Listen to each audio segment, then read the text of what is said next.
গল্পের নাম সায়ানাইডের ফাঁদ, জলি জোসেফ কেস।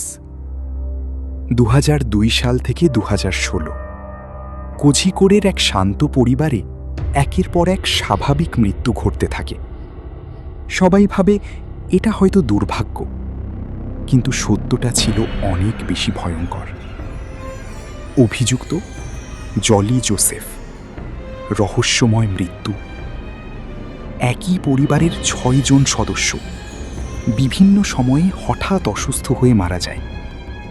ডাক্তাররা প্রথমে এটাকে স্বাভাবিক মৃত্যু বলেই ধরে নেয়, কারণ কোনো বড় সন্দেহজনক প্রমাণ ছিল না।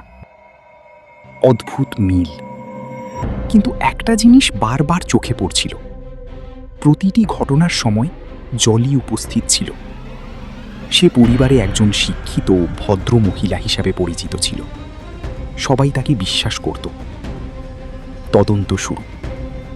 বছরের পর বছর পর পরিবারের এক সদস্য সন্দেহ করে তদন্তের দাবি তোলে। পুলিশ পুরনো কেসগুলো আবার খুলে দেখে, আর ধীরে ধীরে বেরিয়ে আসে এক শীতল সত্য। সত্য উন্মোচন: জলি নাকি খাবারের সাথে সায়ানাইড মিশিয়ে দিত। ধীরে ধীরে, পরিকল্পনা করে, একজন করে পরিবারের সদস্যদের সরিয়ে দিচ্ছিল। কারণ সম্পত্তি, সম্পর্ক আর নিজের সুবিধা।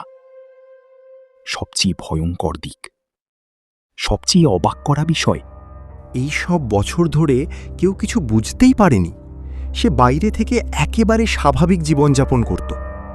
গ্রেপ্তার 2019 সালে জলি জোসেফকে গ্রেপ্তার করা হয়। তার বিরুদ্ধে একাধিক খুনের অভিযোগ আনা হয়। এই কেস পুরো দেশকে স্তম্ভিত করে দেয়, কারণ খুনি ছিল পরিবারের ভেতরেই। শেষ কথা, সবচেয়ে ভয়ঙ্কর অপরাধ কখনো কখনো বাইরের কেউ নয়, ঘরের মধ্যেই লুকিয়ে থাকে। চাইলে আমি এর থেকে